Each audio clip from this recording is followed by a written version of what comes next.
This is Omnibros Live for the week of Sunday, February 18th, 2018. This is the Sunday show. No, fuck, I fucked it up. This is the Wednesday show on a Sunday. The reason we're doing for the week of Sunday, February 18th, and there's the echo. Damn it, this I is really am dropping the ball all the way this morning.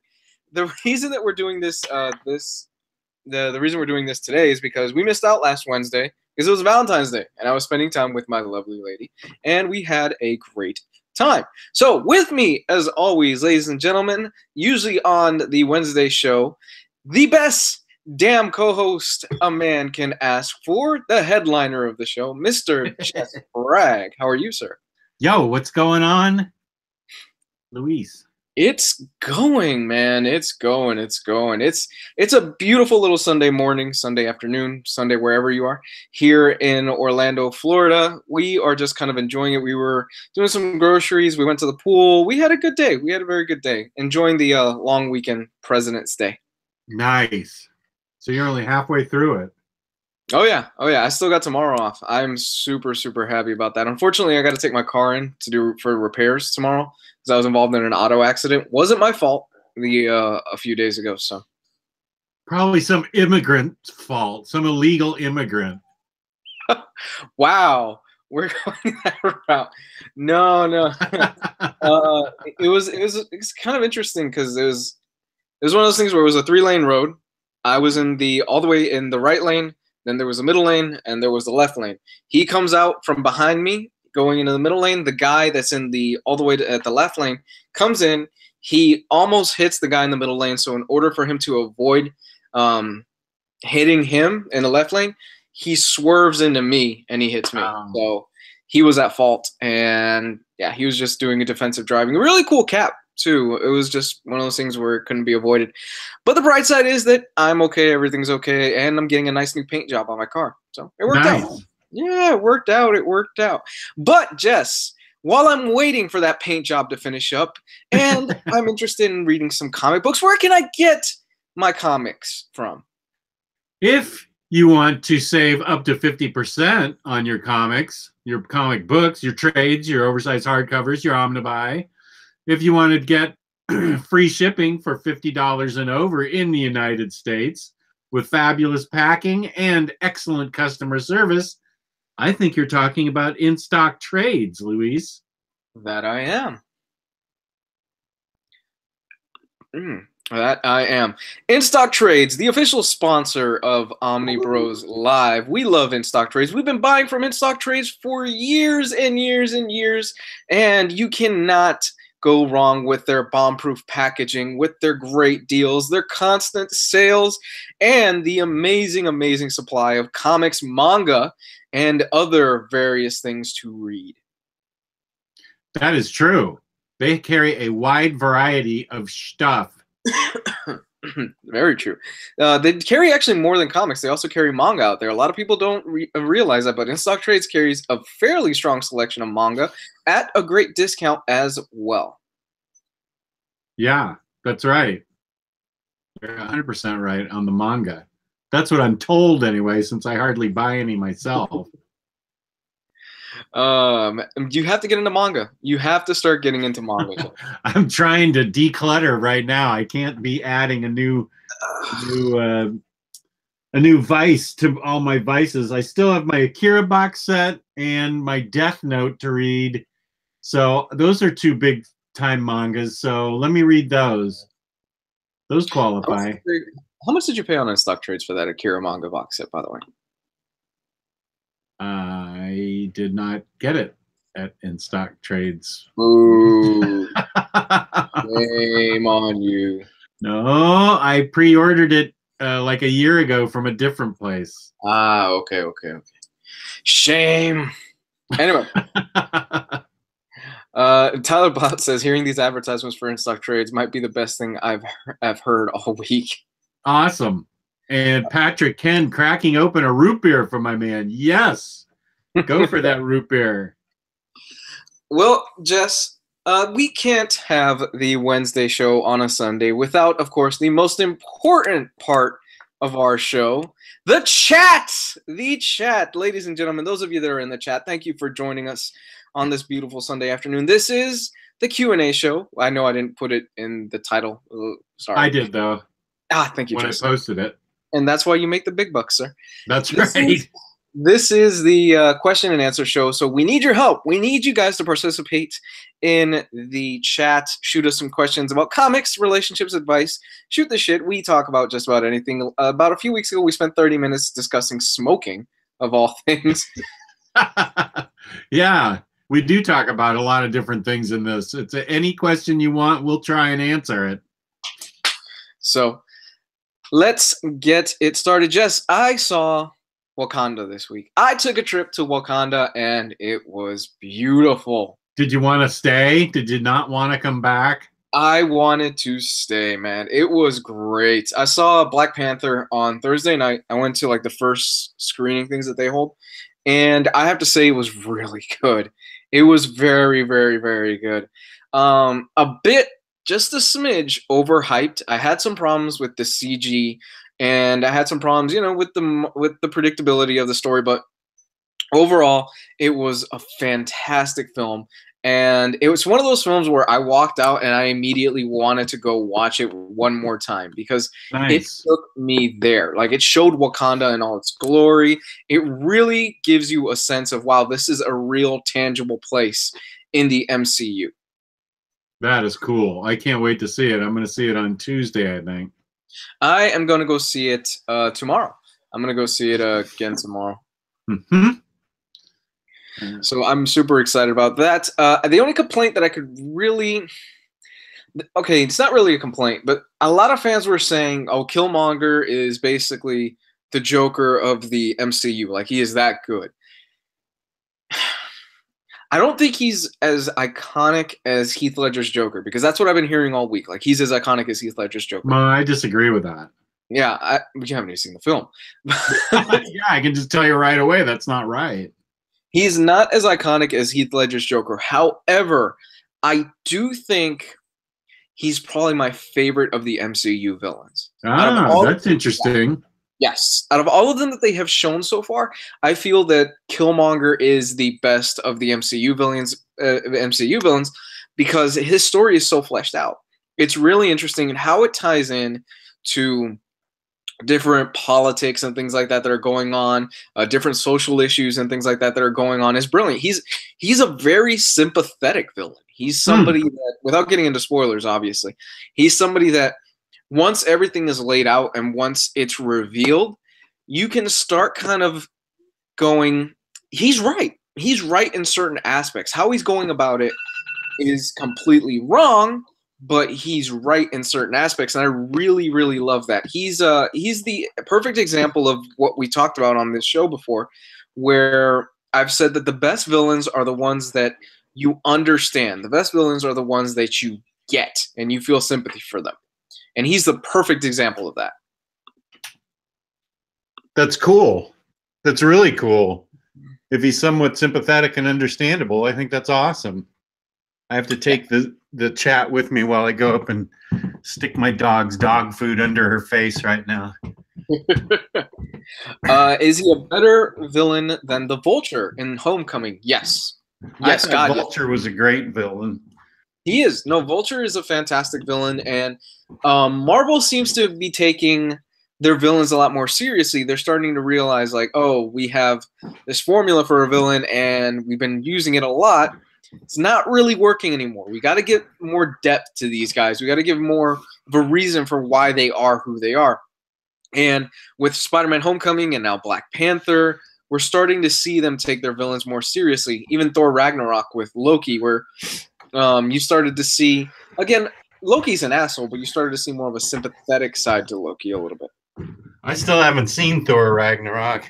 Really? I love Thor Ragnarok. I know. I heard it's awesome, but I just haven't had a chance to see it yet. Yeah, it's more of a comedy than anything else. Yeah, well, that sounds great. I'm up for that. Yeah, it's Thor Ragnarok. I know some people don't like it. They suck. Just tell them to shut up. I know I'm sick of people not liking things. I know some people don't care for Thor Ragnarok, but overall I feel that Thor Ragnarok is just a comedy. It's a straight-up comedy. all the way through. I love John Wilson's question. Jess, do you intend to live stream every day? I know it does seem like that. I just happened to have a couple of interviews this weekend that I did. No, I plan to take off Tuesdays and Fridays and just have one interview on a weekend. Jess is a busy guy. Thor Steelbook at Best Buy. Okay. Yeah. I'm definitely Brenda. Ricky C asked, do you expect a Black Panther omnibus? That's a good question. What do you think?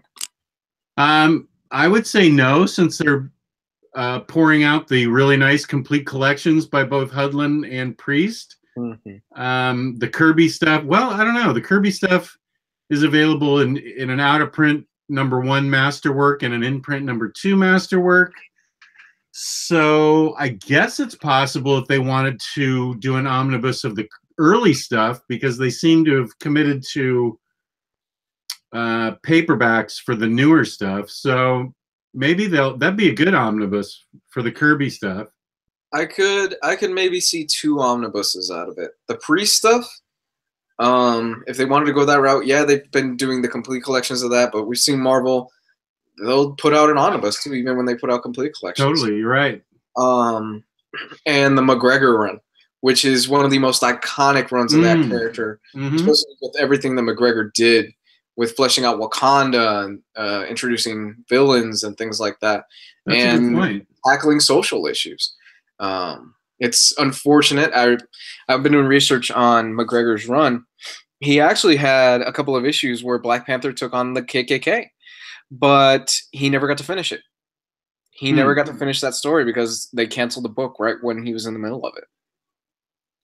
Well, if he had only gone forward with it, we wouldn't have the KKK today. He would have gotten rid of it back then. Mm-hmm. The whole white supremacist movement would have been wiped out. They screwed up and canceled that book. Jesse Say What says, are the complete collections like the Epic collections or something different? They're different. They're complete. Well, I don't have my complete collection in front of me. It's upstairs right now. Mm-hmm. They're like the thick, big time Spider-Man complete collections, or the J. Michael Straczynski Spider-Man complete collections. They're just the big, thick, oversized trades. I don't know that they're oversized trades. I think they're standard size trades. Yeah, they're standard size trades. And there's the Mr. Budget himself, Ugly McGregor. Don't mention that. Don't say budget, Jess. Remember, we've got that one fan that the minute you say budget, they start thinking we're shoving it down their throat. Oh, jeez, people are nuts. Just oh, you did? I did sell it. Yeah. You couldn't get into it, right? Really? Huh. I had problems with Priest, the first book. I didn't even finish it. I got about 3/4 of the way through, and I just said, you know, I am not digging this. I am just literally, I'm very unhappy. It made me unhappy. It just, like, the villain was a caricature. For some reason, I just didn't dig the villain. I like seeing, spoilers. I like seeing Mephisto in there, and I like the white guy in there for comedy relief. But the way it was put together, I just didn't dig it. The way it was told backward and forward, and I don't know. It just felt kind of forced to me, and I couldn't get into it, which is too bad, because I really, that book is something I really wanted to like. Especially coming off of Deathstroke, where I read Christopher Priest, his Deathstroke, and it was great. And it's told in a flashback format also in Terminator, Deathstroke, the Terminator. But I need to read. I'm enjoying Hudlin's. I have the first trade for Hudlin's Black Panther, and I'm enjoying that more. Really? I've heard, actually, because I've heard mixed things about Hudlin's run, but you say you're really digging that, right? So far, I like it better than Priests. Yeah, I'm about halfway through it. I need to get it done before tomorrow night's show, which I will. I'll read it tonight and tomorrow. And Lewis McGregor saying you need to read Black Panther's Secret Invasion if you haven't. Best tie-in for that event. Best tie-in ever. Let's see. Riley was saying that in the chat this week too. I think so. I think you're right. Let's see. Where is that? I'm looking at my Black Panther shelf, and I think I see it. Yeah, there it is. Let me grab it real quick.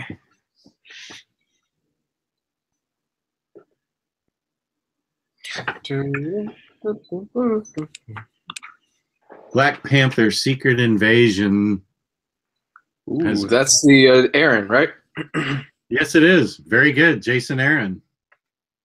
Well, Jason Aaron's the man, dude. Jason Aaron, he's one of those writers that he puts out something and I'm there reading it day one. I agree with that.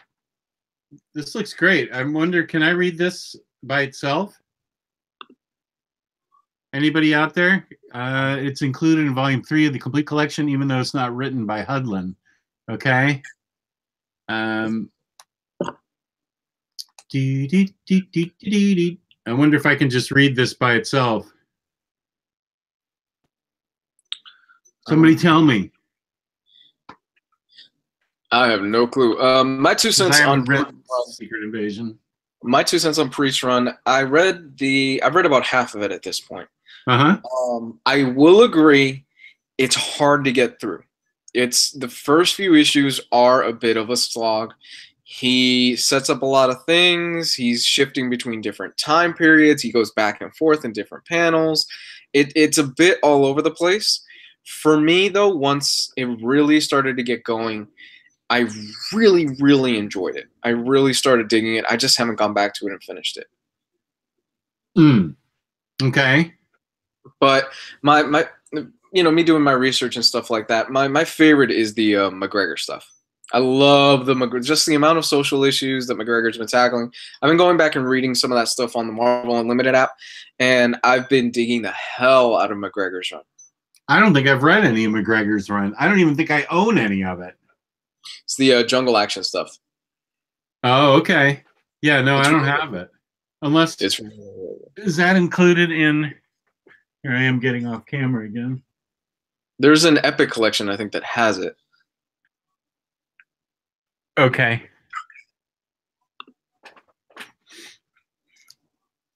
This is the this must be more Kirby's. No, who is this? Yeah, that looks like Kirby's art on the first one. Black Panthers, number 1 through 15 by Jack Kirby. Yeah, this is the Marvel Masterworks that I'm looking at. Man, tricky. So I saw a question. Oh, Israel Gayton asks, what are you guys reading today? What are you reading, Jess? I am reading Black Panther by Reggie Hudlin. Good choice. Yeah, for tomorrow's show, where we will discuss Black Panther comics. I am currently going through and rereading, and I know I've hated on the man before, but I've said that I do enjoy his run, Hickman's Fantastic Four. I'm about halfway through it. Oh, good. I've never read it. I think this is the year that I read. I'm going to do it. Hickman and my Cosmic Marvel read. Yeah. Which is kind of the perfect time for me to go and do a reread of it, because he just announced that he's finally, after like 8 years, going to finish his S.H.I.E.L.D. series. That's not an exaggeration. It has been like 8 years. No, I'm not kidding. It really has been about 8 years since that was announced, since that came out. He finally announced this past week that issues 5 and 6 will be coming out this year. They're done. They're going to be put out this year, and we are finally going to get a goddamn conclusion to that miniseries, which was really interesting and really fascinating. Oh, yeah. Gosh, I love that. What was it? It had, it's been so long since I read it. It was like Michelangelo, Leonardo da Vinci, right? Or something like that? Yeah, something like that. I can't, it's been so long since I've read it. I just remember loving it. Yeah, Leonardo da Vinci Architects of Forever. Yeah, Leonardo da Vinci was like this interdimensional traveler or something like that, and he was fighting Nikola Tesla. It was just so out there, but it was really cool.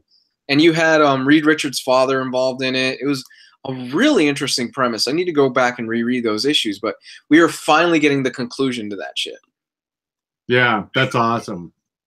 That's really awesome. Charlie Reagan says, "What's up, Jess and Lewis?" Other than that, right now I'm still reading through Stephen King's It on my iPad. I'm also about halfway through with that. General consensus, I agree with it, what everybody says, that the kids stuff is way stronger than the adult stuff. Not that the adult stuff isn't as interesting, just I find the kid part of the story better. You don't like kids in general. No, I do like kids. I just don't like shitty acting in my comic book movies from kids. Okay. In fact, every time I watch Wonder Woman, I skip right past that part. I'm like, let's do that part. Just skip it. God, I hated that part in that movie. I've been doing that. I've been reading. What else? I know I've been reading a couple of things. I've been trying to balance out a few things. Hunter x Hunter. Still reading that. I'm about 16 volumes into that. So I've been really having a little bit more downtime this week. I've been making more downtime this past week for not only me, but my girl as well. I just can't be constantly working at this new job and then constantly trying to put out stuff on YouTube, even when I am able to put out stuff on YouTube. I wrote the Black Panther script for my video for Black Panther. So just all that other good jazz. Have you read this Black Panther by Coates? Oh, really? I think we must have talked about that before. Okay, how about this? Have you read Jason Aaron's Doctor Strange? I do like that. I've read the first volume of that, and I dug it. Okay, maybe I'll read this next. It's fun. It's really I've been waiting a while for it. So, wait, it's got good art too by Bachalo. Yeah. Okay, maybe I'll read this next. Dude, it's really fun. It's a fun read. I really dug it. I read the first volume of it. In fact, thank you for reminding me, because that means that I'm gonna actually pull up the Marvel Unlimited app tonight and just read some of those books, because I haven't read it in a while. And yeah, so I'm gonna definitely be taking a look at that. It's got an interesting hook to it. Without ruining too much of it, basically somebody is going through different dimensions and stealing all the magic from different dimensions. Ooh, cool. Yeah, it's really cool. And you get an appearance, if I remember correctly, from Señor Mágico. Oh. Who is my favorite magician. Yeah, and here's what it looks like. This is a very nice cover here too to Doctor Strange. I like that there's a dust jacket and then a really cool cover. I like that DC's been doing that too. Is that that's like their hardcover deluxe edition, right? Correct. How many? That includes the first 2 trades? Let's see what it collects. It collects 1 through 10 and the Last Days of Magic. Okay, so that's probably the first 2 trades, yeah. That's probably the first 2 trades and maybe like a tie-in or something like that, right? Yeah. Oh, you know what? Surf Punks asked earlier how my foot was doing. Thank you, Surf Punks, for asking. I'm about 2/3 of the way there. I still need to wear the boot for another 2 weeks, and then I got to go through physical therapy. So probably actually, I'm probably halfway there. Mid-April is when I should be gone. I should be all done. Oh, so you have a boot on now? I do, yeah. Oh, I didn't even know it was that bad that you had to have a boot. Yeah, I had to have the surgery was putting a plate and screws in and fusing the bone together. So yeah, it's a big deal. Yeah. Kemi Jacob, pizza injuries are killer. He said in the chat that I broke my foot on a piece of pizza. He was mashing up all my injuries, that I broke my tooth on a piece of pizza and I've got a foot injury, and that's funny. Oh my god. No, what happened was he spilled his Coke on his computer, which then fell on a piece of pizza, and that flew and hit his foot, and that's what broke his foot. Right, and then I jerked up my knee and cranked the tooth, and yeah, it was a whole thing. Israel Gayton says need an absolute scalped. Isn't scalped out an absolute? No, it's not. It's not? It's got deluxe editions, but it's not out in Oh, I thought there was one of scalped. What am I thinking of? I must be thinking of well, let's see. Preacher's what I'm thinking of. Mm-hmm. Jess, okay. So we were talking about Black Panther a little bit earlier. Question, how much do you think Black Panther made over its opening weekend? Oh, I think I already know the answer to this. Didn't it make like 192 million? No, more. More? It cracked 200 million? Cracked 200 million. Wow. Those are Star Wars numbers. Yeah. Awesome. Black Panther is estimated to make $218 million on its weekend. Tomorrow too, or just today? The 3-day weekend so far. Okay. Oh no, never mind. No, it's counting tomorrow. The film's estimated 3-day gross is $192 million so far, but by tomorrow it's estimated to make over $218 million. That's awesome. That is more money than Justice League grossed in its entire run. No, don't pick on Justice League. Don't be mean. Pick something else. I know. But it is kind of an interesting contrast where you see Black Panther, he's not I wouldn't say he's a B-list hero, but he's not exactly a super well-known hero. I agree. Until the movies were announced and people really started to dig into him and the cultural significance of the character. But when you think about it, it's interesting to look at the fact that the big three of DC, Batman, Superman, Wonder Woman, could not pull it together enough financially, like gross-wise, to topple a character that a few years ago was just a relatively unknown character. He doesn't have. I still don't think he has that big of a part in the Marvel universe. I still think of him as a B-list character, but maybe I don't see movies. I think we've talked about it before. I don't think we feel like movies translate over to comic sales. Absolutely not. No. Right, but maybe I don't know. Maybe they'll get a cohesive strategy together for Black Panther because the past couple of years, they've released a lot of stuff about him, separate titles, and then canceled them after like 2 or 3 issues.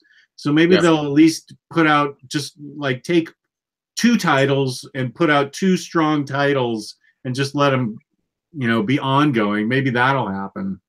I mean, they've got the Coates run right now, which I personally I tried. I couldn't get into it. I was bored to tears. I have heard it gets better as it goes, but they've got that going on right now. He had over the past few years, he's gained more prominence in the MCU, especially with the Hickman's New Avengers, In Hickman's New Avengers run, he had a very prominent role in that. And everything with him and Namor and Wakanda, just without getting into too many spoilers, because I know you haven't read that yet. Yeah. But he's got a very prominent role in that run. Yeah, I will be reading Hickvengers this year with my Hickman run. Yeah, he's very much he tries to be the word of reason among the New Avengers in that run. Now, there's a question for you from Melanie Cleveland. I haven't read I haven't seen the movie, so I can't say. She has a different opinion than you do. That's fine. Yeah, that's perfectly fine. She asks, anyone else not buying into the Black Panther hype? It's an above-average Marvel movie, nothing more. I respect what it represents culturally, but it's hardly a great movie. You missed the beginning of the show where I said that I felt the film was a bit overhyped, just a bit. Not that I didn't like it, because I love the film. I don't think it's above average. I think it's one of the better MCU films. I do think that it is marred by the fact that some of the CGI is a bit wonky at parts. The script at times is a bit predictable, where I was watching the movie and going, oh, okay, I know how this is going to play out, how this is going to play out, how this is going to play out. That said, what it represents culturally is something very important, because we still have on TV and in films and things like that. And, you know, I'm going to get somebody in the comment section that's going to say, oh, fuck you, and all this other stuff. We still have kind of a lack of representation, and it's gotten a lot better in terms of movies and in terms of TV. And Black Panther is the first time we see a big budget superhero African-American character that stands on his own. And I know somebody's going to say, oh, what about Blade? What about, you know, all these other movies that came before? This is on a different level. Yeah. This is at a stage where it's a cultural phenomenon. And what I mean by that is that I was pumping gas the other day, and there was somebody that he was wearing traditional African garb, and so was his son. I went to the movie to watch Black Panther. People there were wearing dashikis. They were wearing African garbs. They were dressed in traditional African attire. This is something that people are going to see this, and they are very proud of it. This is something where it's like a lot of people feel they can go watch this and go, there is a character out there that represents me, that represents my culture, my history, my background. Yes, Wakanda is a fictitious place, but for a lot of people, it's still set in Africa, and it still has those traditions in Africa, especially if you watch the film. So in that aspect, I'm super excited about it. And I think that I understand where a lot of people are coming from, where this is a huge film.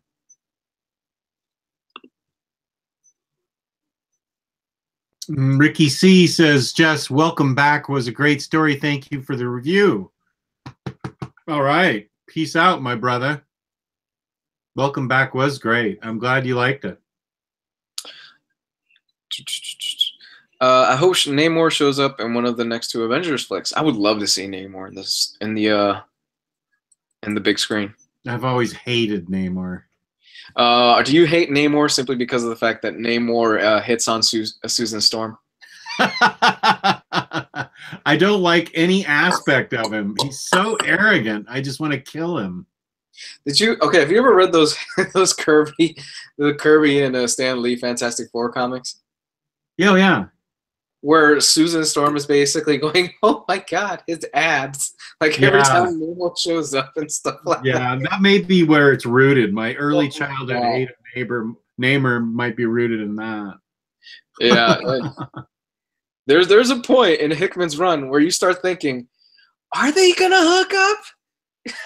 Like the tension, the sexual tension is there, and I'm going, maybe she likes fish guys. We're about to see a Shape of Water situation.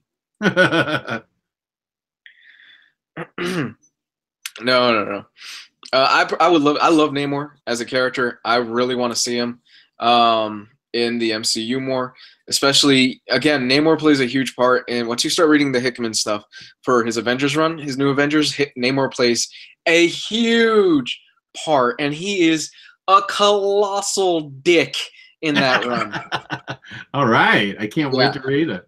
Hickman, okay, for all the shit that I talk about Hickman, I will give him credit with this. He writes Namor as a huge dick, and I love it.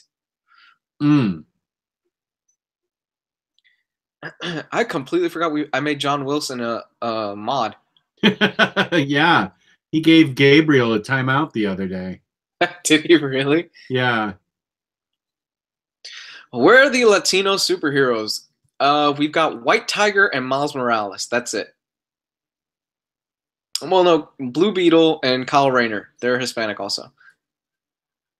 What about Jessica Cruz, the Green Lantern? Jessica Cruz, the new Green Lantern with anxiety? Yeah, Jessica Cruz. The Question. What was her name? Oh, my God. She picked up... What was her name? Oh. Question. The Question? Oh, now I'm blocking on it. You're right. And she's a lesbian. I can't remember her name. Yeah, she's Batwoman's girlfriend, Renee Montoya. Yeah, there you go, Renee Montoya. I don't think we're gonna be getting a White Tiger movie anytime soon, pal. I'm sorry. God, I'd love a question movie That or would be TV interesting. show, or even just a hardcover. What about Zorro? Man, who reads Zorro comics, Matt? Come on. I remember watching Zorro TV show as a kid, though. That was fun. Yeah, it was really fun. Except it was played by the guy from Lost in Space. It wasn't even a Hispanic actor. Guy Williams or whatever his name was. That's kind of fun, though. The only Zorro movie that I remember was the one with Antonio Banderas. And right. Yeah, what's his Anthony Hopkins? I think it was. I think he was in that. I never saw it. If I remember correctly, I actually enjoyed it when it came out. I think it was more because I had a crush on Salma Hayek. No, well, that's easy to do. Oh, absolutely. Whatever happened to the Scalp TV show? That got canceled. Yeah, WGN, the company that was going to do the show, it went under and it got canceled. Which is a shame because I think they got as far as even shooting a pilot, and they were done with the pilot, but they never got farther than that. El Diablo from Suicide Squad was going to play Dash. Oh, that's cool. So it's a shame. But when you think about it, WGN, when you think Scalped, you're going to need something that's going to be able to push it a little bit more than WGN. You're going to need like an FX or an HBO or a Showtime or something like that where they don't have to worry too much about that stuff. Right. Because when I think Scalped, I think something along the lines of like The Wire, a hard-boiled, I almost said comedy. Jeez. Yeah. No, I know what you mean. A hard-boiled like cop show. Yeah. Still need to see The Wire. Matt Miranda reminds me to watch The Wire like on a daily basis. I need to see it too. I haven't seen it either. Like, have you seen The Wire? I'm like, no. Have you seen The Wire? No. You need to watch The Wire. He's reminding you in the chat now. Did someone say The Wire? Salma Hayek was in Desperado, not Zorro. Then who was in Zorro? I think Catherine Zeta-Jones, Matt Miranda is saying. Oh, okay, yeah, I'm getting my stars mixed up. He's right. No, he's right. Well, I'll watch Zorro to see Catherine Zeta-Jones. Man, I want another Desperado movie. I want another Once Upon a Time in Mexico. I used to love that movie as a kid with Johnny. Yeah. Have you ever seen those? The Mariachi trilogy? Yeah. Great films. Really fun stuff. They could come back and do another one. Old Man Mariachi or something. Isn't that where he carries his gun in the guitar case? Yes, and it's so badass. Yeah, I do remember those movies. I only saw each of them once, but I did see them. I like the last one, Once Upon a Time in Mexico, where you had Johnny Depp show up. He was pretty cool. Now you saw a B movie a few weeks ago. Didn't you watch Samurai Cop or something like that? I did. Yeah, we saw the Mystery Science Theater 3000 presentation of Samurai Cop. How was that? Oh my God, it was so good. It was so good. That movie is so bad. I loved it. God, it was terrible. And I loved every bit of it. It was so great. None of it made any sense. Especially the part where they show the back of his house is on like the Pacific Coast Highway type rocky beach where he's making out with this girl in this thong bathing suit, and that's the back of his house, and you look up at his house and it's like looking over these cliffs and stuff, and then later in the movie these guys looking out for him pull up to the front of his house, and it's like this dumpy ass cul-de-sac front of his house, like $20,000 home in some really awful beat up neighborhood.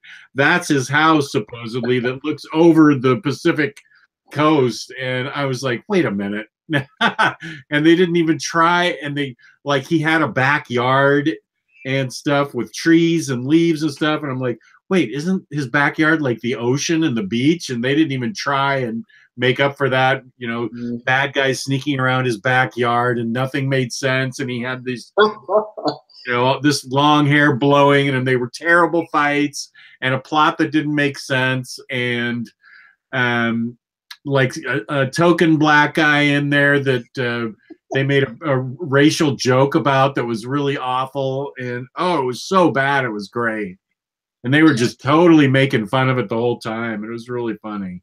How many Tommy Wiseaus would you give it? Out of 5? A solid 5 out of 5 Tommy Wiseaus. It was truly horrible. Oh man, Tommy Wiseau, he had a Netflix show, not a Hulu show. What? He directed a Hulu show. Well, I saw when we saw the live when I went to see The Room at a movie theater. Afterwards, they had a preview for a new Tommy Wiseau movie with Greg Westeros from The Room. It's a 2-part movie that's coming out. Really? Yeah, it looked pretty bad. Huh. It looked awful. Somebody asked me something. Let me go back. Oh, Luz, did you hear that the word is for Punisher Season 2 that they are adapting the Slaver storyline? Oh, man. I'm super excited if that's the case. As many of you know, the Slavers is hands down and probably my top 3 favorite comics of all time. I love the Slavers, as fucked up as it is. It's so good. And if they really push it, and if they really go as dark as the Slaver storyline is, you could have a hell of a great season for Punisher Season 2. You've never read the Slavers, right, Jess? I think I have. What run is it? It's Ennis's Max run. Yeah, I have read that. Is that the first or the second book? I believe that's the second Ultimate Collection. It's the one that deals with the human trafficking and right. I did read it a number of years ago, but the baby and all that. Yeah. I do remember that. Ugh. There's that one panel that will always be burned in the back of my head where you flip the panel and you see what you see, and I'm just like, oh my God. And then there's it keeps going. And probably 3 or 4 pages later, you just see Frank Castle sitting on his bed, just steaming mad. And the rage that is on his face, you immediately go, I can't wait to see Frank Castle get these fuckers. Yeah. And the payoff in it is so fucking good. That was Ennis just delivering on everything. Yeah, I do remember that. Yeah, it was awesome. Yes, I made Matt Miranda a mod in the chat. Oh, he is? I gave him power. I gave Matt Miranda moderator power. Hope you guys don't mind. Jess is hoping if he live streams for hours every day, he won't have time to go over budget. Oh, over my comic book budget? Yeah, that's probably right. No budget talk. Remember, we've got that one fan. We don't, I haven't seen that fan. I haven't seen him either. Jess, did you collect the Burger King Simpsons dolls in the 1990s? Were they action figures or dolls? I think if I remember right, they were action figures. I seem to remember collecting some type of action figure back then. I don't remember any dolls, though. If they were dolls, I didn't. I always forget you're a huge Simpsons fan. I'm a huge Simpsons fan of the first 8 seasons. After that, I'm not a big fan. What's your favorite season, if you can remember off the top of your head? Whatever season it was that contained, I think it was season 5. I'm not positive, but it's the season where Homer discovers a dump truck load of sugar in the road and decides to quit his job and package sugar to make money. And I love that one. That's also the episode where Lisa has a rival that, and I think she's voiced by Meryl Streep or something. I think the episode's called Lisa's Rival. It's really good. I love that season. I wonder. I think Hulu has all the seasons, or most of them, if I'm not mistaken, or the past two. I don't know. I need to watch it. Matt Moreno says, "Jess, watch Rick and Morty. Watch it. I think you'll like it, but the fan base are assholes. Like the hardcore Rick and Morty fans are assholes for the most part. They are. A lot of them, yeah, a lot of them can be assholes. What do you mean? Like, how do you know? In social media or something? In terms of social media and stuff like that, and like a lot of the fan base, as far as Rick and Morty, can be real big assholes. But the show itself is hilarious, and it's one of the most brilliant shows that have come out over the past few years. I think you would really enjoy it. It's really funny. You'll like it. Just the fan base is not the best. Huh. Well, I'll try and avoid. I think I have Rick and Morty on my DVR, but I'll try and avoid the fan base. Yeah, you can watch most of it on Hulu, if I'm not mistaken. Sam says they were dolls, and they came with cardboard accessories. Lisa had a saxophone. Bart had a skateboard. Damn, I need those. I want to buy them.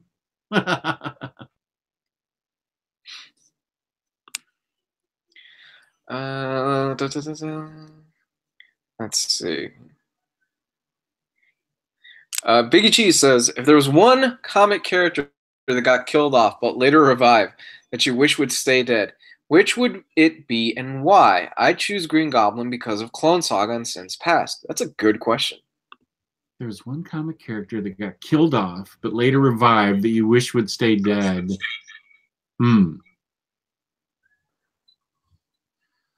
I wish the Joker would die and stay dead. I can see that. I mean, I've been reading the Joker for an awful long time. I get it, but they're not going to keep him dead. No, they wouldn't keep him dead. The thing is with the Joker is that every writer that has a run on Batman or a Batman-related comic, they cannot help themselves. They have to write their own Joker. Right. Well, I don't think Tom King. I haven't heard. No, he wrote Jokes and Riddles. He co-wrote Jokes and Riddles. Never mind. My daughter collected Beanie Babies. I did not. Shadow King. That's a good question. Who would I choose to stay dead? I'm gonna say Barry Allen. Oh, shut your whore mouth. Yeah, Barry. He's the Flash, man. He is the Flash. He is. But Wally West really came to his own. And I'm a Wally guy. So. I love a Wally. I'm a Wally guy.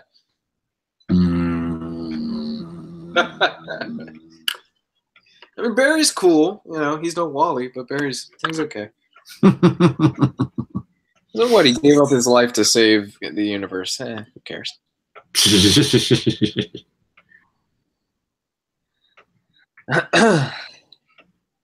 Yeah, I'm a big fan of Barry. I think his death meant so much that having Jeff Johns bring him back, I was like, come on, man. I know it did sort of cheapen it. You're right.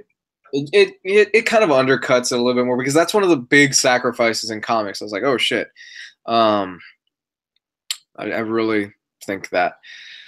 I'll tell you one that I think pulled it off fantastically. Because I forgot I was actually reading that also when we were talking about that earlier. I think that I will always have Brubaker's respect for pulling off the revival of Bucky. Oh, yeah. You gotta respect the cojones he had on that. Yeah. Because in the comic industry, they would always say the characters that you can't bring back or that always stay dead are Bucky and Uncle Ben. And Brubaker said, fuck that. I've got a great story I want to tell, and created the Winter Soldier. Right. And it was great. Yeah, you're right. It's so good. Those first, everything leading up to the revival of Cap in Brubaker's run, I love. I love all that stuff. It's so good. Just from Steve dying to the mantle being passed on to Bucky. There we go. I wish Steve Rogers would have stayed dead. Wow. Yeah. I wish Steve Rogers would have stayed dead because I loved Bucky as Cap.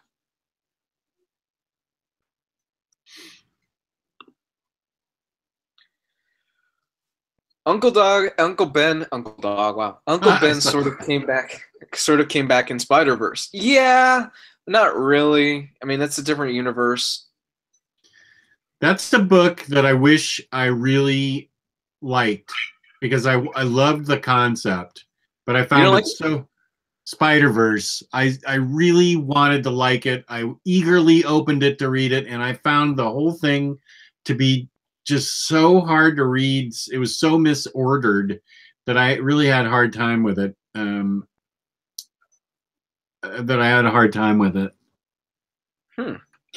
I liked it overall. My problem was more with how it was collected, and we've talked about that before. Yeah, long time ago. We always talk about it.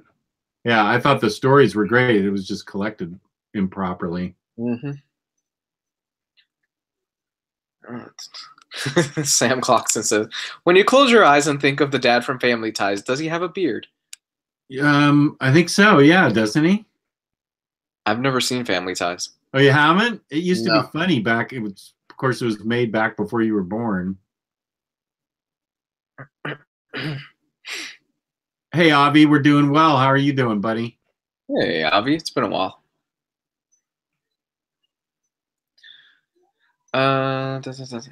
Jess, did you see Blade Runner 2049 yet? No. I need to see it and 2049.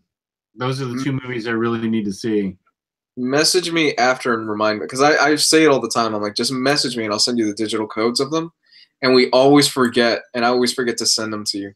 Oh, for both those movies? Yeah, I'll hook you up. I've got them. Oh, okay, great. Thank you. Yeah, I've got digital codes for both of them. I got you. Especially good. I need to see them both. You would enjoy it. Have I seen the new Planet of the Apes? No, we've been talking about that for a year or two, and I still haven't seen those. You dig them. They don't have like the mask or anything like that, like the old classic ones. Uh-oh, Matt Miranda's saying you gave him the code for it. Oh, I did. That's right. That's right. You two-timing bastard. Cheating on me. But I definitely still have 2049. I can send you that after. Okay. That's cool. I did. That's right. I gave it to Matt. Like, we were talking about it, and I was like, Matt, you want the it code? He's like, yeah, sure. I'm sorry, Jess. I'm sorry. That's okay. I forget who handles the bucks. Don't shortchange me this month, please. Let's see. I had a few questions back here. Biggie Cheese says, I say Green Goblin because of in his earlier question of who he thought should stay dead. Because of what he did in Clone Saga prevented Spidey and MJ from having a family, and Goblin's Last Stand 122 seemed like a fitting end to his character. I have not read any of that, so I can't comment on it. There's a question for you from Avi about Baltimore. Yeah, Lewis, is Baltimore worth a buy? I'm getting more involved with the Magnolia's work. I like Baltimore. It's really good. It's not in the Hellboy universe. It feels like it could be set in the Hellboy universe, but it's not. Not his strongest stuff, but it's still a solid read. Do I think you should go out and buy it? My advice to you would pick up a few issues through wherever, digital comic shop, comic book store, something like that. Give it a read because it does have a bit of a different flavor to it than Hellboy. But it's good. It's solid. Matt Miranda says Baltimore is in the setting of The Wire. The Wire. Starting to think Matt is getting a check from The Wire. Hey, Jess, you see we got a release date for Legion Season 2. We got a premiere date. Oh? When is that? I forgot what the date was, but we have an official premiere date for Legion season 2. Nice. Good. I can't wait. You loved the first season. I sure did. Yeah, that was one of your favorite TV shows of last year, right? We would talk about it like crazy. Easily. Yeah, we talked about it all the time. Was that last year or the year before? When was that? 2017. Was it? Okay. Yeah. You're right. I dug it. I really dug it. It made me want to I conquered an omnibus last year when I got the Legion omnibus. It is a thin omnibus, yes, but it's a big deal for me to read an Omni. Legion will premiere at 10 o'clock on Tuesday, April 3rd. Oh, wow. That's just around the corner. Awesome. Yeah, it's not that far off. And we're also getting Westworld. We're starting to hit those summer months where we're starting to get that good TV again. Like Westworld season 2 is coming out. I need to finish season 1. So season 2. When the hell is Westworld season 2? April 22nd for Westworld season 2. So a bunch of good TV series coming. Yeah, I still need to see Westworld. I'm going to put together a big stack of books to take upstairs and read, except I always bring them downstairs and read them. But I'm going to read Generation X. Matt, you need to watch Legion. Matt, what are you doing? Stop, get off the show. Go watch Legion right now. You haven't seen Legion yet? I'm really surprised Matt hasn't seen Legion, as big of a TV guy as he is. Oh my God, Legion was so good. Yeah, Legion was fantastic. Attack on Louis, is Legion omnibus like the show? No, not really. But it's still a really good omnibus, but it's not like the show. But he's a pretty darn interesting character. Yeah, it's not even close to what the show is. No, yeah. The show is just wild. The first few, Matt, you're going to watch the first few episodes and you're going to think, what the hell? But it gets really good. And it starts making more sense as it goes. You really do have to stick with it because, as I recall, there was one episode where it had the most amazing cliffhanger that made me question my own reality practically. Yeah, it was really good. Yeah. Jess, Avi, you know I haven't watched Star Trek Discovery yet. Avi PMs me every day asking. He's like Matt with The Wire with you. Avi's always asking me if I've seen Star Trek Discovery yet. I need to set aside some time, and it's another streaming service that I don't want. And that's the downside of it, is that they've what is this, NBC, ABC, CBS All Access or something. Yeah, it's tied to that CBS All Access because they're trying to make people buy their streaming service, and it's like, no, that was just a poor choice on their part. Why would you hide it behind a paywall? You know people want to see this. Good question. I've got enough streaming services as it is. What's Herbie Popnecker? I don't know, but it sounds vaguely racist. Sam asks, did you ever read Herbie Popnecker? I don't even recall that that's an inside joke. Maybe it's such an inside joke I don't even know what he's saying. I don't know. I have no clue. All I know is it sounds vaguely racist, and it sounds like something that would be in Song of the South, that old Disney movie. There's old Herbie Popnecker. Oh, jeez, Jess. Well, I'm just imitating how those Songs of the South characters sounded. Have you ever seen that film? Oh, yeah. A lot as a kid. God, that's one of those films that I don't think Disney is ever bringing out of that vault. Oh, yeah. Ugh. Sure, yeah. Google Herbie Popnecker right now. Jess, this sounds like a porn name or something really racist. I'm warning you right now. Do you have ad block on and safe search on your computer?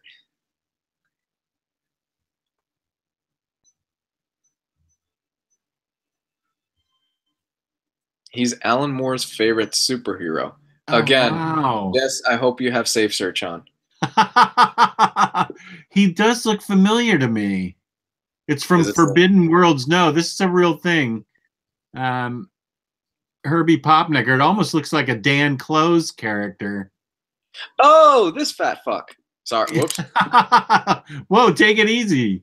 Sorry. Why does he have a samurai sword? Or like what is this? I know. This looks awesome. He's flying on a parrot.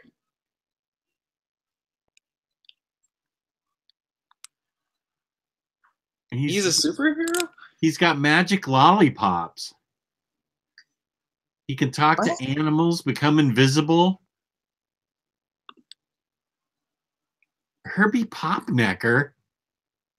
I'm strangely intrigued by it. Me too. It looks so bizarre. Why does he have a plunger on his head and he's wearing a onesie and it says Fat Fury on it? Yeah.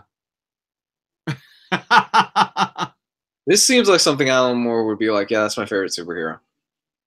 Oh, he's writing an atomic bomb. I wonder how we get a hold of these issues. I don't know. Is there a collected edition? No, there's a Dark Horse Archive. Dark Horse Herbie Volume 1 and Herbie Volume 2.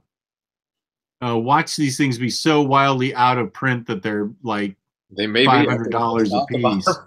It might be after we just talked about them. Well, I know what I'm going as for MegaCon this year. Herbie Popnecker? Yeah, damn right.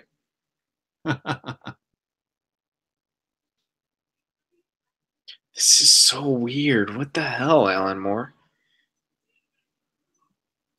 But I've seen this character before. Yeah, I sort of have too.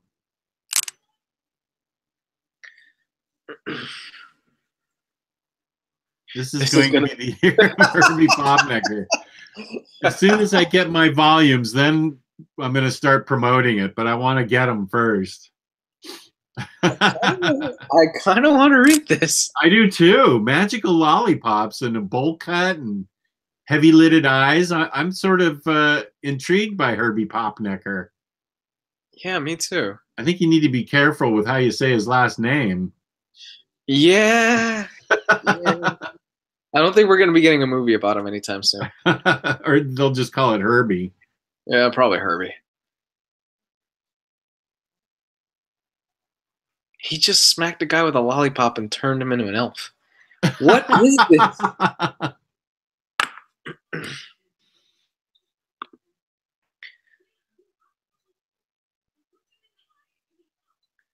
The Fat Fury. Oh, Muhammad Ali's in a comic strip. Yeah, it says he punches out Sonny Liston, too. That still doesn't answer the question why he's got a goddamn plunger on his head.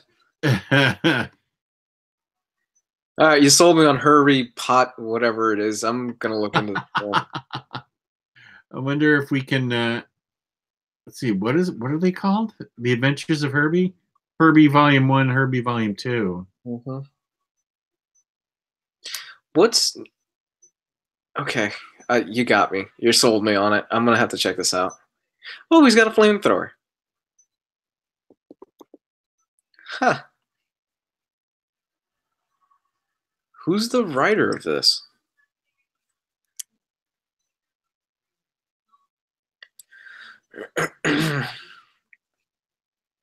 Who is the writer of this series? Is it just one writer? All right, Herbie Popnecker. I'm being very careful how I say that last name. Richard E. Hughes. Richard Hughes, yeah. His abilities, he's flying, invisibility, ability to talk to animals, and, oh, time travel. Of course, you got to throw in that little chestnut. Well, it's still available, Volume 1. Not after this chat, I guarantee it. Guys, let's start spreading that in the Facebook group. This is the year of the Popnecker. Oh, whoops! I've got too much stuff in my cart. Did you almost order it just now? I did, yeah, but I can't because there's a bunch of other junk in my cart.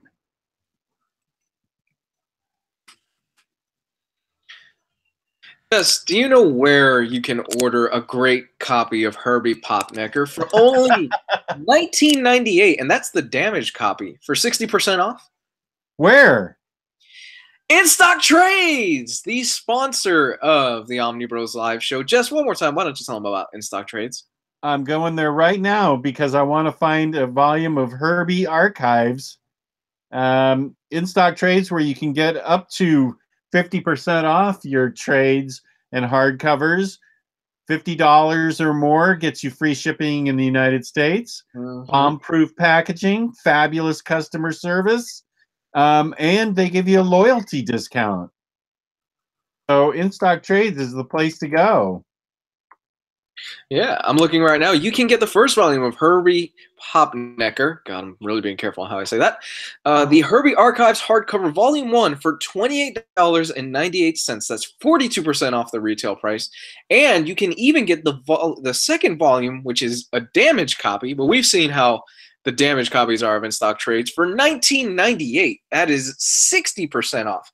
And let me tell you something. I've seen the damaged copies of books from In Stock Trades. They are not that bad. They're most of them. I've seen copies that are, say, damaged, and they barely have a nick on them.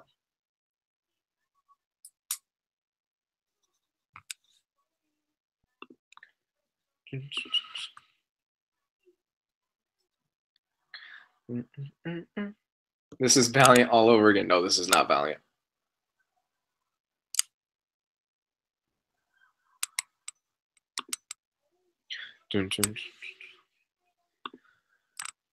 No, this is not as Valiant. Lewis, when are you going to do comic book videos again? When I have time. I don't have the time right now.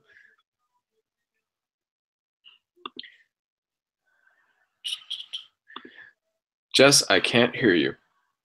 I'm not saying anything. I thought I lost you for a minute. I'm like, you're just staring at the screen. Are you lost in Herbie? Yeah. I just can't believe there's something so obscure like this that I want so badly. This is the year of the Herbie. Okay, I ordered it. Did you really? You ordered the first 2 volumes? I did. Nice. From In Stock Trades. You picked up the damaged copy? I did. Oh, somebody's gonna be so That's why mad. I was so quiet. I was. They just updated it. They just updated it. It's gone. You took it. There's somebody in the group right now that's going, fuck you.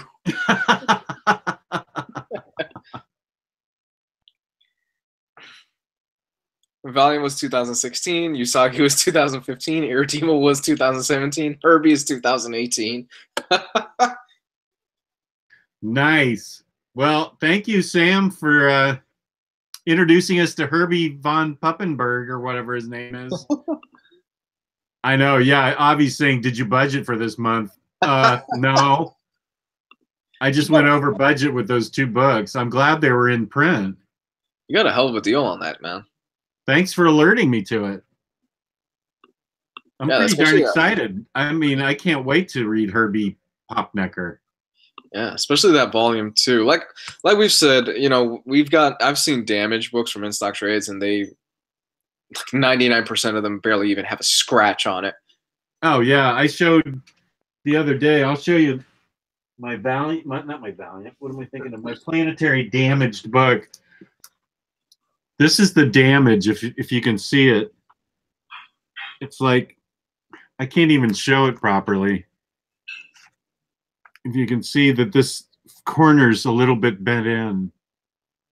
Can you even see that? That I got this Planetary Omnibus for $25. It's a $75 book. And that's the damage, like right there. It's got a bent corner slightly. Damn. Either people are snatching them up quick, because I'm looking at other places for their prices, and I'm like, wow, it's out of stock. It's not out of stock at In Stock Trades, though, is it? No. Well, volume 2 is now, since you snatched that one up. Oh, they only had 1 copy of that? I typed in Herbie Popnecker, and that was the only one that showed up. And I just refreshed the page, and it's gone now. Oh, dear. Well, if it makes anybody feel better, for the first time ever, I went so fast that I forgot to get $50 worth of books, and I ended up paying $4 for shipping. Dang.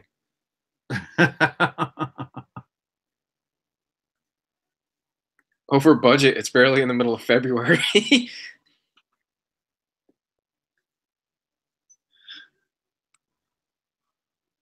Was Valiant really in 2016? Was Valiant really 2016? It was, wasn't it? I think it was the end of 2016. The end of 2016 when you guys talked about it. You and Riley were the ones. And going into 2017, yeah. Yeah. You guys talked about it with me. I remember I was kind of listening to you guys talk about it, but it seems like it was December of 2016. And you guys said, yeah, 2017 will be the year of Valiant. Yeah, it was last year because, no, wait a minute. It was a good chunk of 2016 because I read last year in January is when I started to do my Valiant readathon. 2017. So you guys, I think it may have been 2015 when you said. No. No? No, it's not that far back. Huh. We celebrate. You guys did you're right. You guys. I guess you're right. Yeah, you're right. You guys did 1 year, I think, like in August, September. Yeah, you're right. So it was 2016.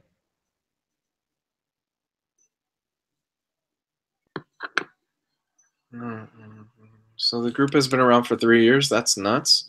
No, the group hasn't been around for 3 years. I think we're coming up on 2 years. No, 2015. Yeah, July of 2015, I think, is when the group was. So really? It's almost 3 years. Oh, damn. Hey, Jess, you can get mugs that say "Got Herbie." What's that? You can get mugs that say "Got Herbie." Popnecker? Not Popnecker. It just says "Got Herbie."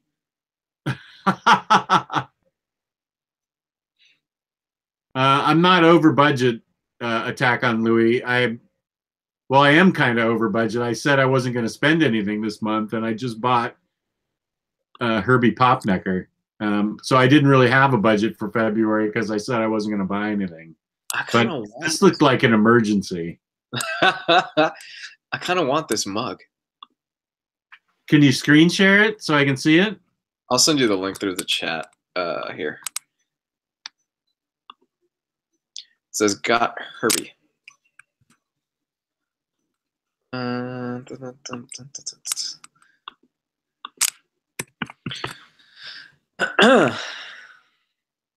has it really been 3 years? Wow.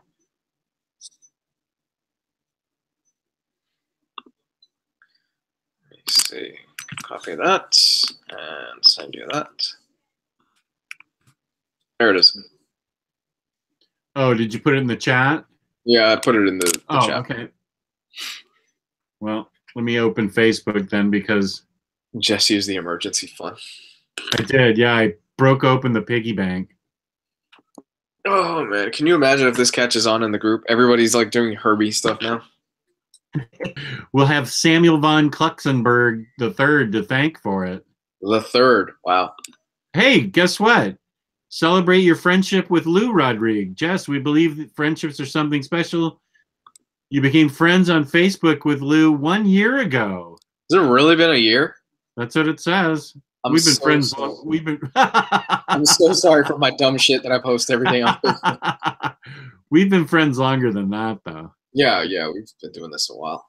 I just don't add anybody on Facebook. I'm like, if people add me, that's great, but I don't add anybody. Got Herbie, ceramic latte. Where did you find that? It was right. I just searched Herbie Popnecker. God, I'm really having difficulty with that. And one of us is going to screw up. Yeah. Huh.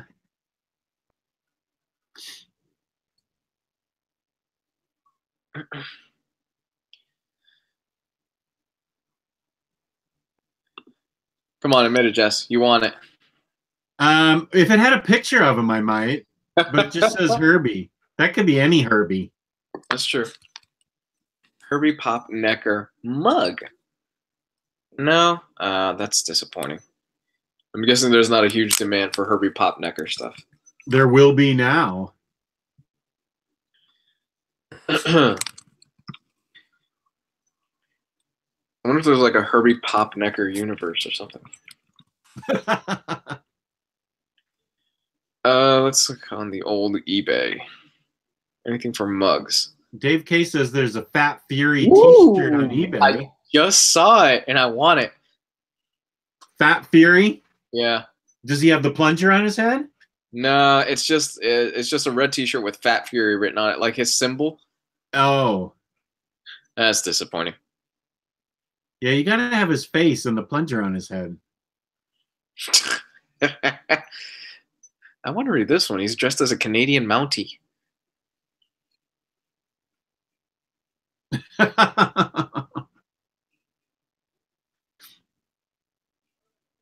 How old is this comic? I think it said it was like 64 or 65, didn't it? It was around the Fantastic Four Jack Kirby time then. Yeah. Did that? I don't know. I don't have the search up anymore, so I don't remember what it said. It sounds too close to herpes. Will there be a Herbie box set like the Shakira box set? It'll be called the herpes box set.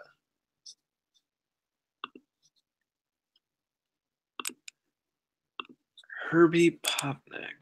Is there any? No, nothing else. There's nothing with his picture on it?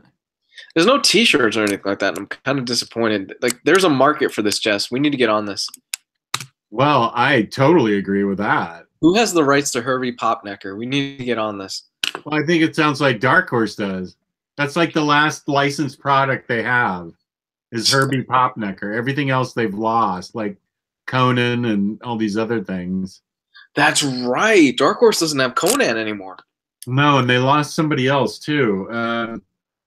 Let's see, they lost Star Wars, but they lost somebody else recently too besides Conan. They've got the alien stuff. I know that. Uh-huh. I feel like they lost somebody else though. Yeah, I forgot. Because Conan's going to be in the Marvel Universe now or something like that. This is the strangest video I've ever logged on to.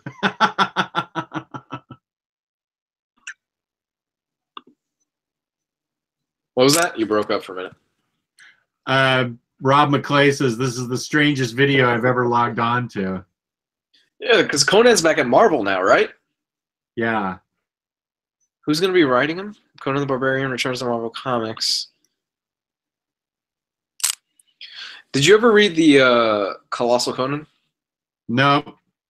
If I get intimidated by like a Wolverine omnibus, think about how intimidated I am by that Conan omnibus. I'm looking at it right now. It's right next to Sin City.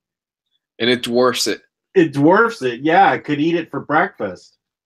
In a somewhat surprising announcement, Conan the Barbarian is returning to Marvel Comics, his original comic book home. The Robert E. Howard creation first debuted with Marvel in 1970 and ran for 275 issues, wow, until 1993, along with a handful of miniseries and 235 issues of Savage Sword of Conan magazine. 650 issues total from 1970 to 2000. The character moved over to Dark Horse Comics in 2003, where it has been published continually until the most recent series, Conan the Slayer, wrapped up this year. Who's writing it? Mm-hmm.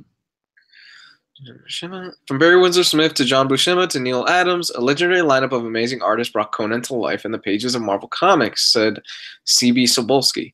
It's a legacy we're now going to live up to with the talent we have lined up for this Cimmerian Barbarians homecoming in early 2019. So we gotta wait till next year. Wow. It'll probably go to Bendis.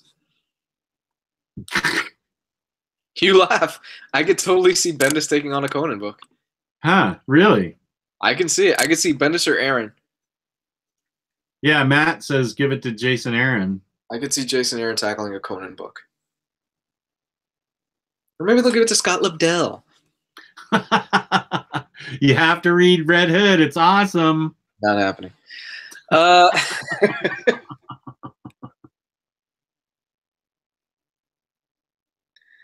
They have Usagi. They still have Usagi. That's right. Yeah. Is Usagi still going on, right?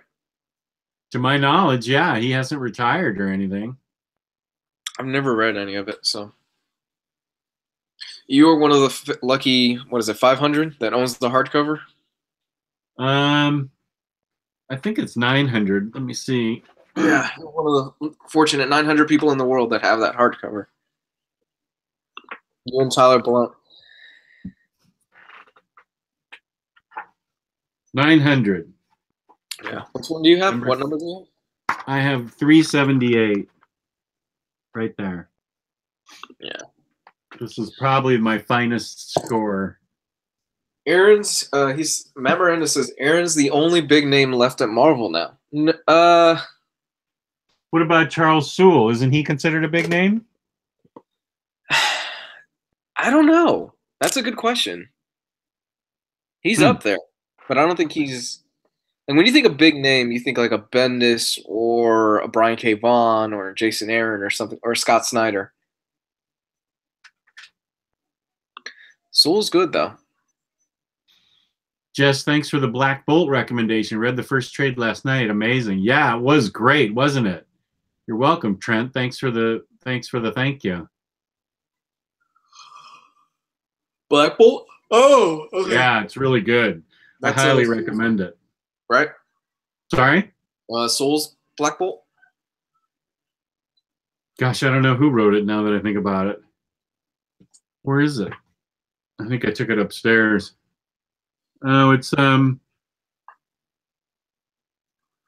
who wrote it? Trent, who wrote Black Bolt? Or was that Jenkins, right? What was it? Jenkins is his last name, I think? I don't think so. I don't think it was Paul Jenkins. Yeah. I'm blocked on who wrote it right now. Who's the artist that did that run with Jenkins? That I hate. I hated his art. Jay Lee? Yeah. Yeah, Jay Lee. Oh, Matt Miranda got number 6. Well, that's pretty sweet. Yeah, he did. Oh, I wonder who's at number 1. Saladin Ahmed. That's who did it. Oh, cool. Matt has number 6. Lucky you, Matt. I wonder who's got number 1.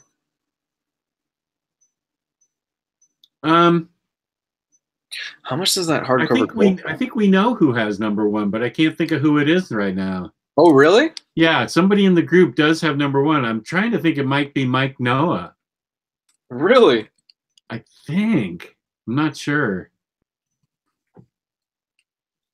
Yeah, I think that was Saladin Ahmed's first comic book that he wrote. Yeah, Mike Noah does have number 1. Matt Miranda just said. Oh, that just means he's better than all of you. Well, I totally think so too. Mike and his wife are great people. Mike's one of the greatest guys ever. Transmetropolitan Trade or Absolute? I can't decide. I had the first Absolute. I didn't think it was anything super special. So I'd say the Trade. Transmet's a fun read. Jess, what do you think? I bought the first 2 Absolutes once the third one got announced. It's not happening. You seem to think that it's going to get printed, so I got the first 2 Absolutes. Not happening. Don't we have a bet on that? We have an In-N-Out bet on that. An In-N-Out burger bet. That's right. It's supposed to be released in November. I'm saying it's not going to happen. Okay. It's not going to happen. Getting a meal at In-N-Out. What a meal it will be. It's going to get pushed back. It's going to get pushed back or it's not going to get released. I say it gets released on time. I don't even know why I'm betting with you. You haven't even reviewed Copy Store. It's almost a year now. Well, Wonder Woman wasn't that great anyway. Oh, shut up. It had that one scene that I hate. Yeah, the 2 seconds of the little girl. That's ridiculous. And I can't watch that anymore. I can't watch that movie anymore. So every time, oh my goodness. Every time that scene is coming up, I'm like, this fucking scene is coming up. You need therapy. It takes me out every single time. She's not a good actress. I'm sorry. She is a terrible actress. I thought her parents should be ashamed for encouraging her to get into acting. Oh my gosh, you're hard on that little kid. I thought that the Justice League movie, that was the best part of the movie, was the Themyscira part where they were protecting the Mother Box, and Oh yeah, it yeah. showed all the previous battles and for the Mother Box, and I thought that was the best part of the movie. Oh, where you saw the Green Lantern and everything like Yeah, that. Yeah, that yeah, was. Yeah, that was the best part of that movie. The rest of it was kind of yeah. It could have been better. could have been better. It wasn't, you know what, for everything that happened though behind the scenes and all that stuff, I'm surprised at how good it actually came together. Yeah, yeah. I So think that's why, they're. that's Sounds why I'm like not huh? Go ahead. Go ahead. I'm just That's why mumbling. I'm not as hard on it as other films.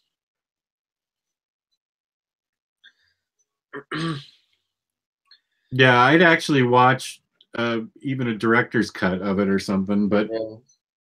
it sounds like what got released is really kind of the director's cut as it is. Yeah. Um, who was it? Was it Joss Whedon that did that? Yeah, that whole situation with Zack Snyder happened about Oh, right. when they were about 90% finished with the film, and Joss Whedon had to come in and finish the film, do the reshoots. They spent like $20 million on reshoots. Wow. Yeah. Like it's just a whole mess. Like if you read some of the earlier stuff that they had planned for the movie before they started reshooting, before they started moving stuff around, before they started changing everything, it actually sounded pretty interesting. Like originally, Oh, really? yeah, like originally I think Darkseid was supposed to be in it, and they had a whole bunch of other stuff planned for the movie that never happened. Hmm.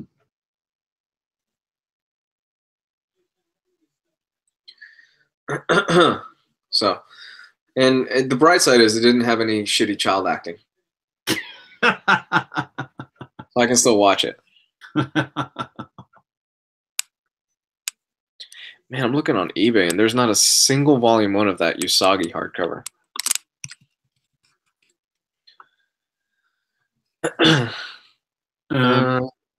Hmm. Have any sold recently? No, doesn't seem like it. Really? Not of that particular hardcover. Uh-huh. Sad day. I'll just have to break into Tyler's house and get it. Just kidding. I love you, Tyler.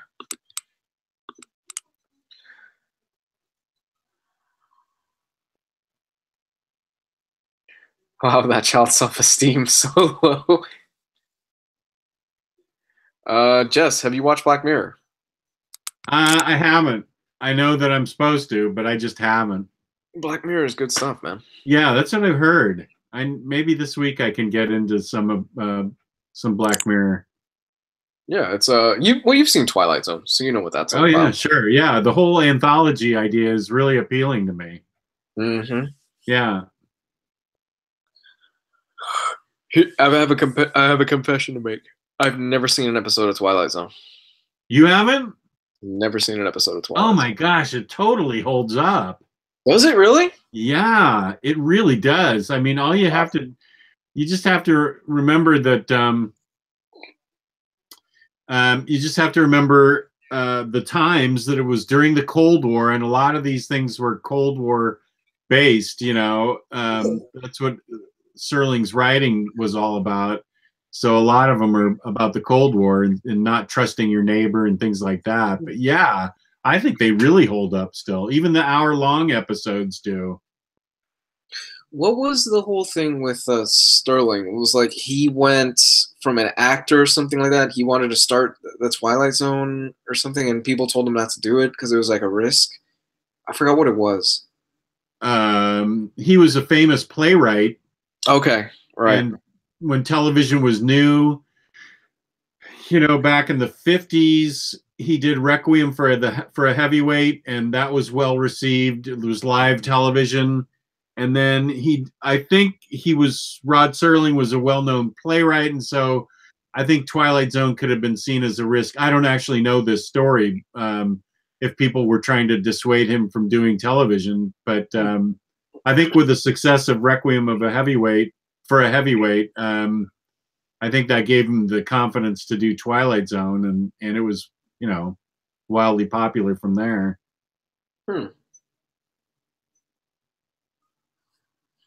Oh, by the way, I forgot to mention, I finished Hellblade last night.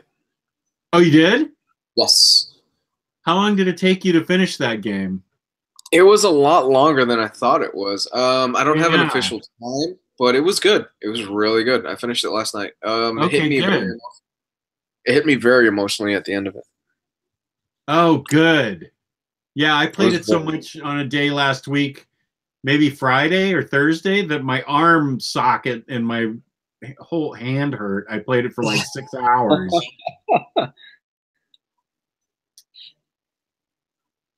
So good for you that you finished it. Was it hard to finish? It was the ending. Yeah, it gets tougher at the ending to the point where I was just like, I just want to finish this at this point. Yeah, damn it. So it gets much more challenging because I keep throwing more enemies at you, and it gets really annoying. And by the end of it, I wasn't. By the end of it, I was already ready for the story to be finished. Yeah. I was like, all right, I'm ready to wrap this up. Let's see how this ends. And it ended very well. It was a very beautiful ending. That's good, because it's a pretty emotional game. Yeah, it totally is.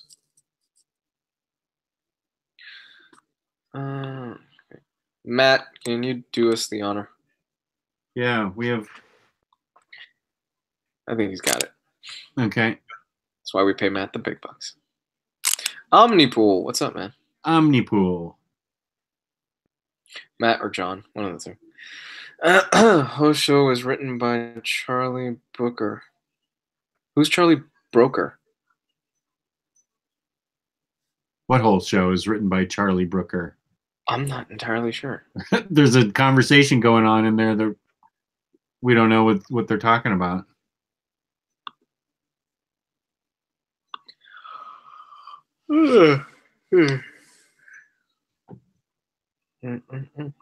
Let's give it another 5 minutes because I gotta I gotta make dinner.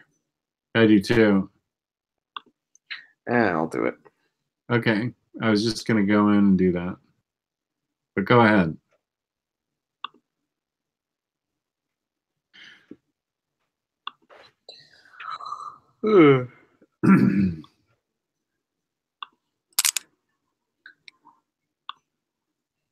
Charlie Brooker is main Black Mirror writer or creator. Oh, that's who he is. Oh, all right. I've only seen most of the episodes of season 4 of Black Mirror. I need to get back into it and watch the rest of the season. The seasons are pretty small. I think there was only each season ranges like about 6 episodes. Okay. They're not long seasons, and they're hour-long episodes. You would definitely enjoy Black Mirror. There are some really good twists. John Wilson, you got to be faster, man. That's why we make you head mod. You got to be on top of that. Guys, what books are you looking for this week? This week? I don't have anything this week. Herbie Popnecker. That's what we're looking for. Herbie, what is it?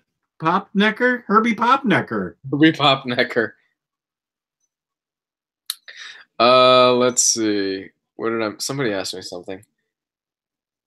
I think John accidentally kicked out Rob McLeay. Let's see. Where was I? There's a question back there. Where the hell was it? There it is. Lewis, have you read Requiem Vampire Dream? Think Berserk times Legacy of Rain times Clive Barker. No, but that is right up my alley. And I'm going to look that up right now on Amazon. Is that a comic or is that a book? It sounded like a manga. Requiem Vampire. Vampire Knight? Dream.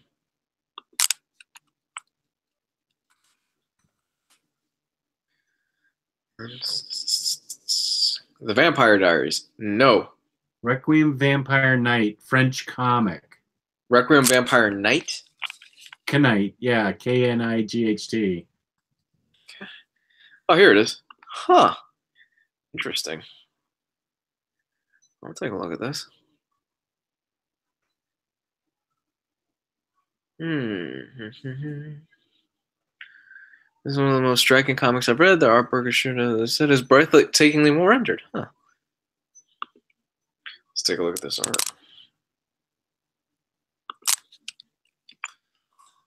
Right.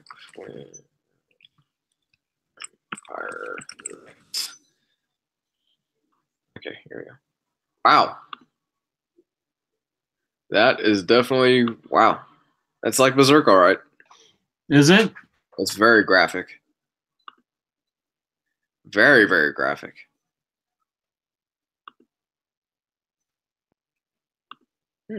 Interesting.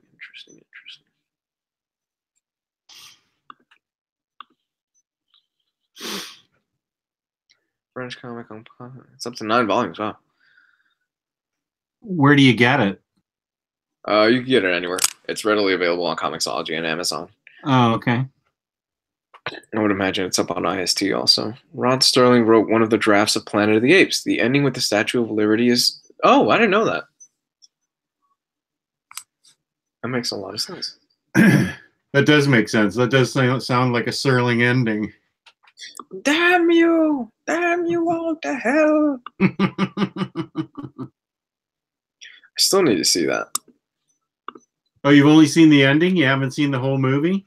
I haven't seen anything of the original Planet of the Apes. Oh my gosh. Yeah. Because my grandfather would always put them on, and I'm like, Grandpa, this looks terrible. He would always smack me in the head with a rolled up newspaper. Like the dog you are. He would always try to get me to watch him, and I never could get into him because, like, the mask and everything, I'm like, this looks too fake. Even at 5 years old, I was like, Grandpa, this looks terrible. And then I'd go to my room once I wake up. Once you wake up.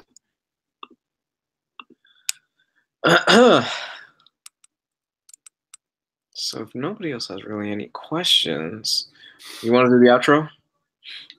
Sure. I think we're pretty much if you're looking for oversized hardcovers or trades, you want to save up to 50% off on them. Mm-hmm. If you spend $50 or more in the United States, you'll get free shipping, bomb-proof packaging, the best customer service in the business. Where would you go on the internet to find such a unicorn of a retailer? I don't know, Jess. Where could I find Herbie Popnecker Volume 1 for like 40+% off? If you want to find Herbie Popnecker and other fine volumes of comics, you go to instocktrades.com, also known as IST, but it's instocktrades.com, our fabulous sponsor. Mm-hmm. That's right. And Jess, where can they find you? They can find me on OmniDog's Vault on YouTube. Thank you for asking. And on Instagram, OmniDogs_Vault. Not only that, but the Omnibroslive have now got an Instagram page. That's right. Yeah. So check that out. You can find that at Omnibroslive and any Instagram app or anything like that. How does it? I don't even know how Instagram really works. I have one, and I just made one for my girl. So just so because my girl asked me to make one. I don't really use it. You can find me at Comics Guide 101 on Facebook, Twitter, YouTube, all that stuff. I know it's been a long time since I've done a video on there. Super busy, all that stuff. You know how it goes. Guys, check out all that stuff. And I just want to say, I love you guys. I love you too. Peace and love. Peace and love. Have a good night, everybody. Have a good Sunday. Bye. Yeah.